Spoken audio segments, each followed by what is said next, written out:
Hello everyone. अभी मैं आपको एक टॉपिक बता रहा हूँ, यूनिट ऑफ प्रेशर। वैसे तो बहुत इजी टॉपिक है बट फिर भी ऑब्जेक्टिव में सवाल आ जाता है, प्रेशर की सबसे बड़ी यूनिट सबसे छोटी यूनिट कौन सी है। उसके बाद सब्जेक्टिव में जवाब देने जाएंगे तो उसमें भी आपको लगेगा कि यूनिट्स काफ़ी अलग अलग हैं, तो आप सवाल छोड़ देते हैं कई बार। तो प्रेशर इज इक्वल टू सबसे पहले फोर्स पर यूनिट एरिया। ठीक है, किसी यूनिट एरिया में जो फोर्स लग रहा है वो प्रेशर, तो इसकी यूनिट, फोर्स की यूनिट न्यूटन पर मीटर स्क्वायर। ये तो हो गया आपका एमकेएस में। ठीक है, अगर सीजीएस की बात करें तो सीजीएस में न्यूटन को लिखेंगे आप डाइन पर सेंटीमीटर स्क्वायर। ये हो गया आपका सीजीएस में। ठीक है, उसके बाद सेकंड 1 न्यूटन पर मीटर स्क्वायर को ही मैं बोलता हूँ 1 पास्कल। ठीक है, पास्कल साइंटिस्ट है, उन्होंने भी प्रेशर के बारे में कुछ कहा है, तो ये इनके नाम पे ही हमने इसको क्या रख दिया, पास्कल। उसके बाद 1 एटीएम।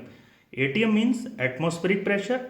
एटमॉस्फेरिक प्रेशर को नापते हैं बैरोमीटर से, और बैरोमीटर को डिस्कवर करा था आपका टॉरिसेली ने। ठीक है, तो टॉरिसेली ने डिस्कवर करा, और बैरोमीटर में उन्होंने जो यूज़ करा स्टैंडर्ड फ्लूइड है मरकरी।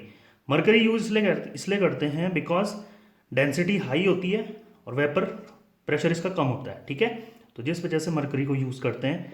तो 1 ATM is equal to 760 mm of Hg is equal to, अगर वाटर है तो वाटर जो हाइट चढ़ेगा 10.3 metre of water, because water की डेंसिटी मरकरी से कम है तो ज़्यादा ऊपर जाएगा। ठीक है, उसके बाद फोर्थ यूनिट इनके नाम पे, टॉरिसेली के नाम पे 1 टॉर।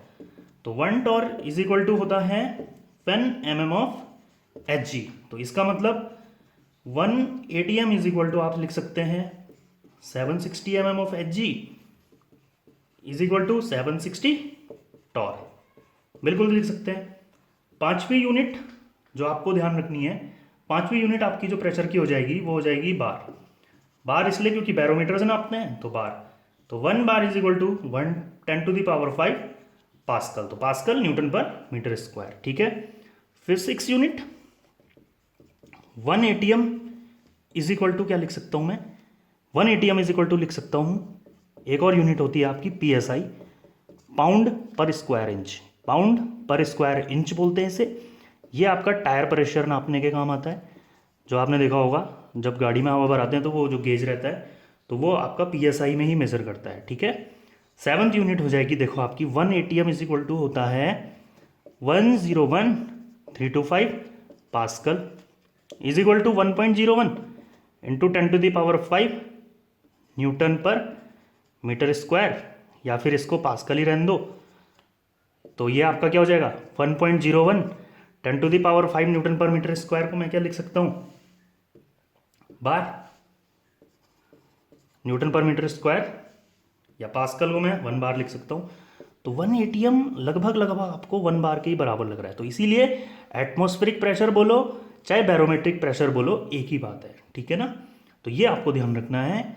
तो देखो 1 ATM के ही इधर उधर सब घूम रहे हैं। 8वां यूनिट 1 किलोग्राम फोर्स पर सेंटीमीटर स्क्वायर, मतलब 1 सेंटीमीटर स्क्वायर में कितना फोर्स लग रहा है, किलोग्राम। अब MKS लग रहा है तो किलोग्राम फोर्स कुछ नहीं होगा, 9.81 newton divided by 10⁻⁻4 metre square.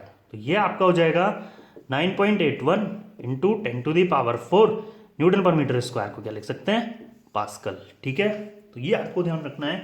तो 1 ATM इज इक्वल टू क्या क्या बोल सकते हो, 1 ATM is equal to 760 mm Hg, 10.3 metre of water, 760 torr, 1 bar, 14.7 PSI, सब एक है। तो कभी भी आपको कंपैरिजन करना हो तो इन्हीं से रिलेट करके आप कंपैरिजन आराम से कर सकते हो। तो आप एक क्वेश्चन का जवाब देंगे, इनमें से biggest and smallest unit pressure की कौन सी है, बिगेस्ट और स्मॉलेस्ट यूनिट। ठीक है, तो ऑप्शन है आपके न्यूटन पर mm स्क्वायर, दूसरा है आपका मिलीबार, तीसरा है आपका mm ऑफ Hg, और जो फोर्थ ऑप्शन है किलोग्राम फोर्स पर सेंटीमीटर स्क्वायर। इसका आप कमेंट में आंसर देना। देखो थोड़ा चेंज तो करना पड़ेगा आपको, है ना, उसमें थोड़ा आप देखें ढंग से, उसके बाद कमेंट में रह के बिल्कुल इसका आंसर दें। देखिए है बहुत, ये बिल्कुल पेपर के ही सवाल हैं, पेपर में बिल्कुल ऐसे ही सवाल आते हैं, तो आपको ध्यान से देखना है। ठीक है, ये पूरे का स्क्रीनशॉट लेके फिर एक बार आप पढ़ना अच्छे से। ठीक है, थैंक यू।